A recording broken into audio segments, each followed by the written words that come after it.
Assalamualaikum warahmatullahi wabarakatuh dan semangat pagi. Oke guys, kita ketemu lagi dengan channel Mas Karebet, yaitu saya Diki Purwandi. Pada kesempatan kali ini saya akan mengangkat seri troubleshooting lagi, yaitu troubleshooting articulate Volvo A40F. Nah, ini pasti sangat menarik sekali sahabat-sahabat sekalian. Oke guys, pertama-tama marilah kita panjatkan puji syukur kepada Allah Subhanahu wa taala yang karena rahmat dan hidayahnya kita bisa tetap diberikan kesehatan, keselamatan ya selama hidup kita sampai hari ini kita bisa menonton channel Mas Karebet ya dengan hati yang gembira. Oke guys, jadi pada unit Arctic Volvo A40F khususnya ya, sering sekali terjadi overheating ya sahabat-sahabat sekalian ya. Nah, cuman kata teman-teman gitu ya, pengalaman saya yaitu menangani unit ini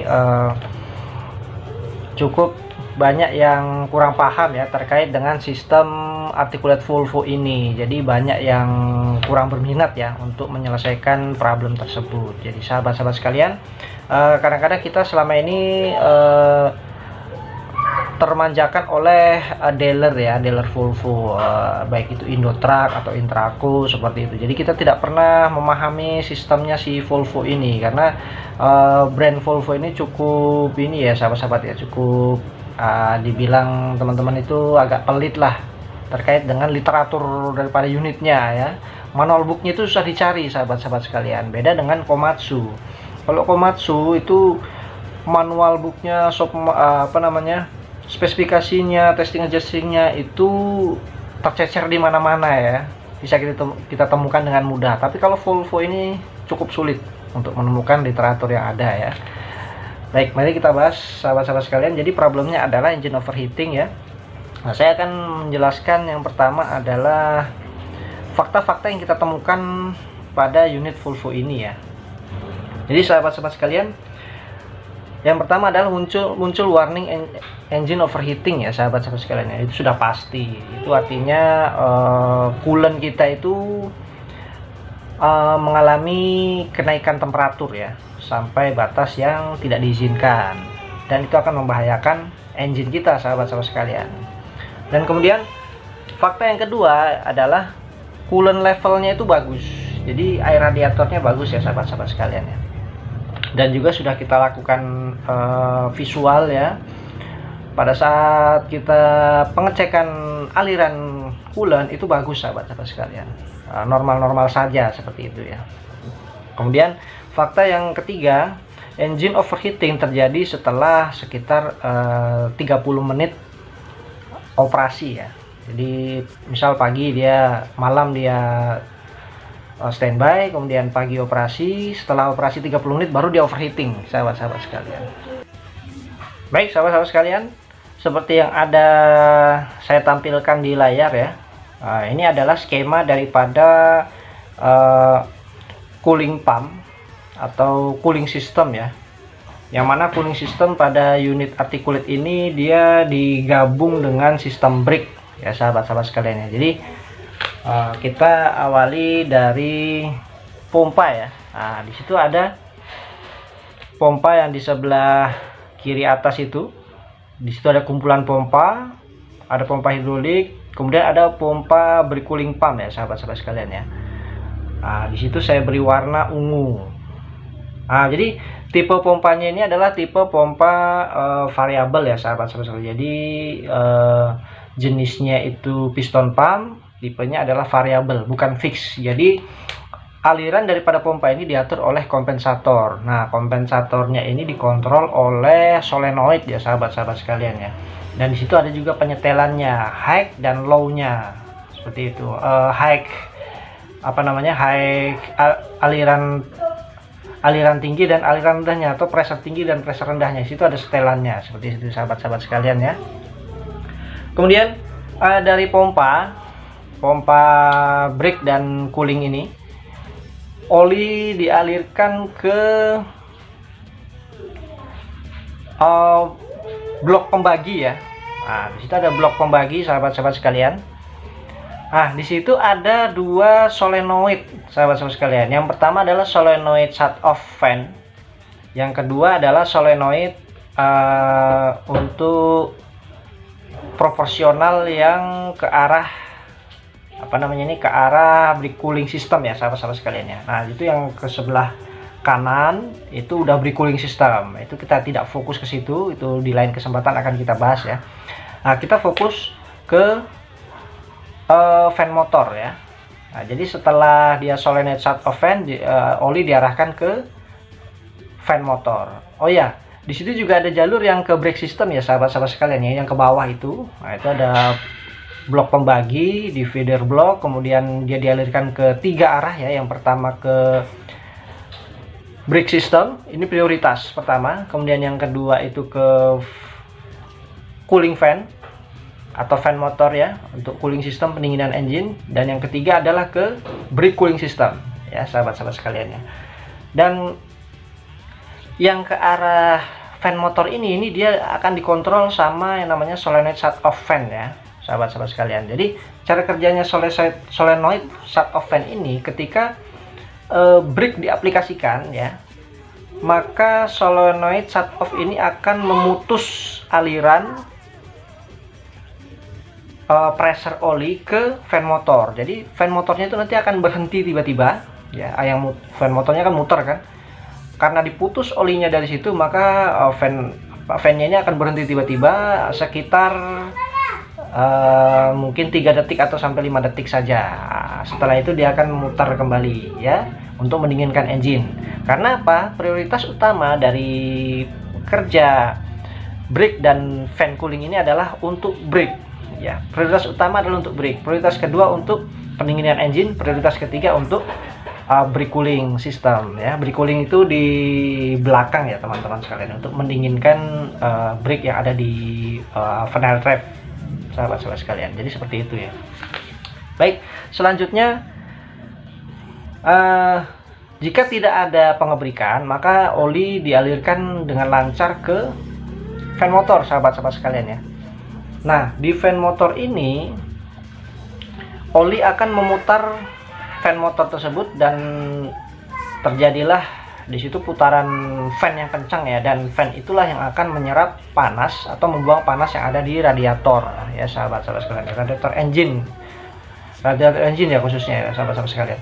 Karena nanti ada juga radiator untuk intercooler atau aftercooler. Nah, pompanya itu beda. Kita tidak fokus ke situ. Pompanya itu yang ada saya kasih keterangan itu, yang di atas tandem dia dengan cooling fan atau brake pump ya, seperti itu, sahabat-sahabat sekalian. Nah, di situ ada keterangan M10. M10 itu untuk check port ya, atau pressure tab untuk mengukur pressure. Nah, kemudian di fan motor itu juga ada yang namanya make up valve. Make up valve ini itu namanya ya, kalau secara komponen dia seperti check valve ya, sahabat-sahabat sekalian. Fungsinya make up valve ini untuk pada saat fan motor ini dimatikan, mohon maaf ya, pada saat engine dimatikan, otomatis fan motornya kan juga mati tuh, sahabat-sahabat sekalian. Nah, namanya fan, dia pasti akan ada gaya kelembaman ya, atau dia mempertahankan kecepatannya pada saat mati. Jadi pada saat mati dia nggak langsung mati nih, fan-nya ini tetap muter. Nah, kalau itu terjadi, maka dia akan merusak, sahabat-sahabat sekalian, merusak daripada komponen fan motor ini ya. Dia akan scratch karena tidak ada oli, sahabat-sahabat sekalian, tidak ada oli yang dialirkan ke situ.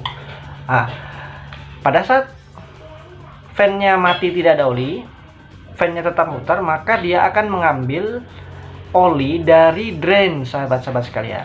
Nah, jadi coba kita lihat skemanya dengan baik ya. Dia akan mengambil oli dari drain system. Nah, karena kevakuman ya, vakum, maka valve-nya, bolnya ini akan membuka, ketarik, sahabat sekalian, ketarik oleh kevakuman ya. Nah, jadi pompanya tetap muter, fan-nya tetap muter, motornya tetap muter, tapi tetap ada oli di situ, nggak ada kevakuman. Nah, kalau kevakuman kosong, tidak ada oli, maka bahaya untuk si fan motor ini, akan cepat rusak, sahabat-sahabat sekalian. Baik. Nah, jadi seperti itu ya, sahabat-sahabat sekalian. Ini sangat sederhana sekali. Mungkin saya jelaskan sedikit brake cooling pump ya. Jadi brake cooling pump di sini itu ada beberapa susun pompa ya sahabat sekalian ya. Tepatnya di situ ada 4.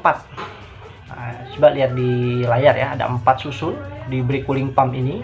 Seperti di foto juga ya. Yang paling atas itu adalah secondary cooling pump sahabat-sahabat sekalian ya. Secondary cooling pump, jadi pompa water pump itu ada 2 di engine. Nanti kita akan bahas ke sana lah ketika kita membahas problem cooling system yang lain. Kemudian yang kedua itu adalah drive pump atau pompa penggerak daripada susunan pompa ini ya. Kemudian yang ketiga di bawahnya drive pump itu ada brake cooling pump untuk rear atau belakang atau bagian trailernya ya. Bagian trailernya itu didinginkan oleh brake cooling pump rear ya, yang susunan ketiga. Dan susunan keempat itu ada brake cooling pump front atau traktor brake cooling pump ya. Di bagian depan tuh namanya traktor, bagian belakang namanya trailer ya sahabat-sahabat sekalian ya. Nah, itu didinginkan brake-nya oleh brake cooling pump front sahabat-sahabat sekalian. Jadi demikian yang bisa saya terangkan ya sahabat-sahabat sekalian. Oke guys, kita kembali lagi ke sesi inti ya daripada pembahasan kita kali ini, yaitu sesi pengambilan data dan analisa sahabat-sahabat sekalian. Baik, jadi pada saat itu sahabat-sahabat sekalian ya, ditemukan fakta ya, ketika kita tes operasi ya si cooling system ini dan fan system ini, ketika brake itu diinjak ya, yang terjadi adalah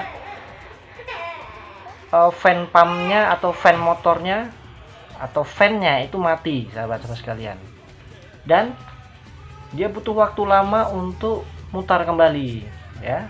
Sementara yang normal adalah dia memang harus mati karena dia harus memprioritaskan oli ke brake ya, tapi tidak lama, hanya sebentar saja ya sahabat sekalian ya, paling hanya 3-5 detik lah ya, 3-5 detik itu dia harusnya udah muter lagi dengan normal. Tapi ini nggak muter-muter lagi, lama, mungkin sekitar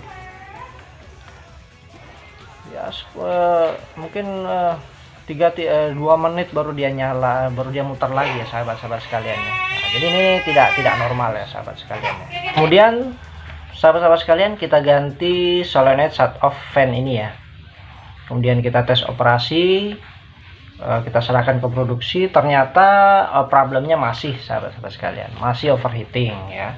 Jadi unit itu kembali lagi pada saat fase monitoring, dikembalikan ke tim maintenance ya. Kita lanjutkan lagi troubleshootingnya sahabat-sahabat sekalian. Nah, disitulah kita melakukan pengukuran terhadap fan system ini ya sahabat-sahabat sekalian ya. Jadi kita lakukan testing adjusting yang pertama. Nah, untuk testing adjusting ini kita lakukan dengan cara yang pertama, kita ukur low pressure-nya dulu, kemudian kita ukur high pressure ya sahabat-sahabat sekalian ya.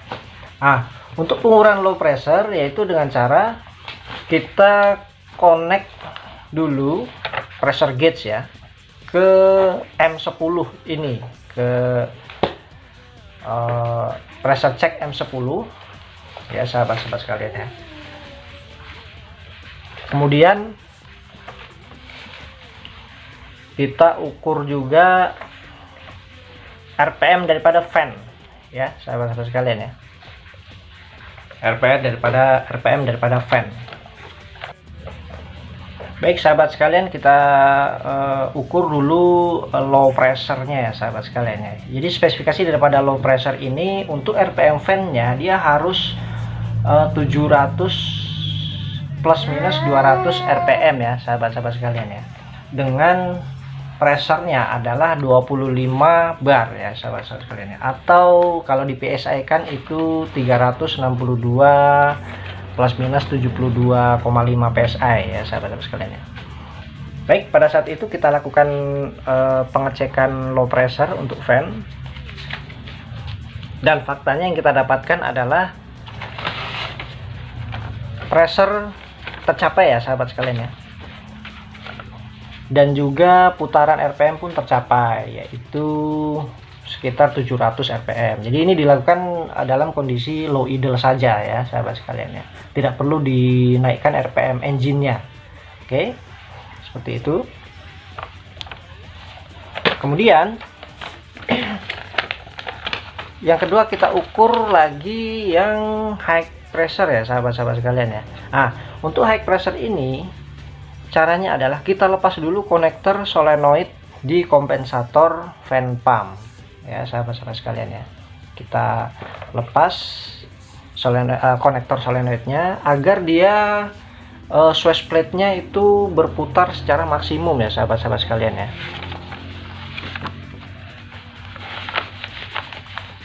Berputar dengan maksimum. Kemudian sama kita juga ukur untuk pressure-nya di N10 dan kita ukur putaran dari fan pump-nya ya, fan motornya ya, RPM-nya kita ukur. Kemudian sahabat-sahabat sekalian, kita running engine dan kita naikkan RPM sampai dia sekitar 1500 ya sahabat-sahabat sekalian ya.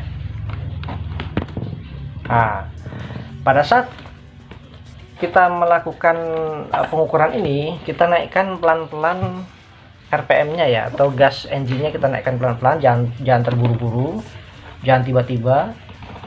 Kita lihat kenaikannya pressure dari fan pump dan juga RPM-nya sahabat-sahabat sekalian. Jadi dia spesifikasinya harus di 2800 rpm fan-nya itu. Pressure-nya harus 160 bar, atau jika di PSI kan yaitu 2320 PSI ya sahabat-sahabat sekalian ya. Dia harus segitu. Dan ternyata sahabat-sahabat sekalian, fakta yang terjadi pada saat kita melakukan pengukuran ini, pressure-nya tercapai 160 bar, tapi RPM-nya hanya 1000 saja. Dan yang terjadi fakta lainnya adalah motor fan noise ya, dia bunyi sahabat-sahabat sekalian, cak gitu ya sahabat sekalian.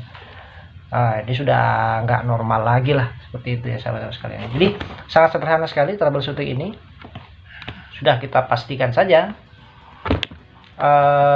Kita adjust pun percuma ya, karena ini sudah fakta ini, pressure-nya udah tercapai dan RPM-nya yang nggak tercapai. Perhatikan fan motornya sahabat-sahabat sekalian. Kemudian sahabat-sahabat sekalian, jika terjadi low pressure dan low RPM, maka sahabat-sahabat sekalian bisa melakukan adjusting ya pada pompa motor ini. Caranya adalah, silakan lihat di layar. Di situ ada dua adjuster besar dan adjuster kecil ya. Untuk yang besar itu adalah adjuster untuk high pressure-nya atau untuk high RPM-nya. Jika pressure-nya kurang dan RPM-nya motor juga kurang, bisa di-adjust di situ sahabat-sahabat sekalian, dengan cara mengendorkan nutnya ke kiri ya, arah lawan putaran jarum jam. Kemudian untuk menambah, maka silahkan mengencangkan Allen key-nya ya, atau kunci L ya, dengan kunci L dikencangkan untuk menambah. Dan untuk mengurangi nilai, maka kendorkan pakai kunci L ya, seperti itu. Kemudian kencangkan lagi untuk lock nutnya. Kemudian jika untuk penyetelan atau pengejasan yang low pressure atau low RPM, silahkan di adjust pada adjuster yang kecil ya sahabat-sahabat sekalian. Itu caranya sama, yaitu kendorkan lock nutnya dulu. Kemudian untuk menaikkan nilai, maka kencangkan adjuster yang menggunakan kunci L, dan jika ingin mengurangi nilai, maka kendorkan adjuster yang menggunakan L. Dan jangan lupa dikencangkan kembali lock nutnya. Nanti sistem itu akan secara otomatis ya, tergantung dengan kebutuhan daripada brake system, daripada cooling system, itu maunya secepat apa sih RPM-nya. Dan kemudian juga tergantung daripada brick cooling system. Jadi sahabat-sahabat sekalian, seperti itu ya. Sebelum kita memvonis motor, saya berikan informasi yang sangat bermanfaat buat sahabat-sahabat sekalian ya. Kita harus cek dulu yang namanya make up valve yang ada di fan motor. Jadi semua fan motor itu punya yang namanya make up valve ya sahabat-sahabat sekalian. Nah, make up valve ini dia bisa menyebabkan low pressure atau bisa menyebabkan putaran low pada fan ya, atau fan motor ya. Kenapa dia bisa menyebabkan low? Karena pada saat cek valve terganjal suatu benda gitu ya, atau bocor sahabat-sahabat sekalian, maka yang terjadi adalah oli itu mengalir langsung ke drain, dia bypass ya sahabat-sahabat sekalian ya, dia bypass saja dia. Nah, makanya motornya low ya sahabat sekalian ya. Nah, kita cek dulu itu. Kalau dia pergerakannya bagus, berarti untuk make up valve tidak ada masalah. Yang masalah adalah memang motor pistonnya ya. Jadi pistonnya itu bermasalah di dalam. Sepertinya dia udah sekret atau udah low kompresi ya. Jadi pressure yang dialirkan atau putaran yang dihasilkan oleh motor ini juga akan lambat seperti itu ya, karena oli yang digunakan untuk memutar itu banyak lossnya ke drain system seperti itu sahabat-sahabat sekalian.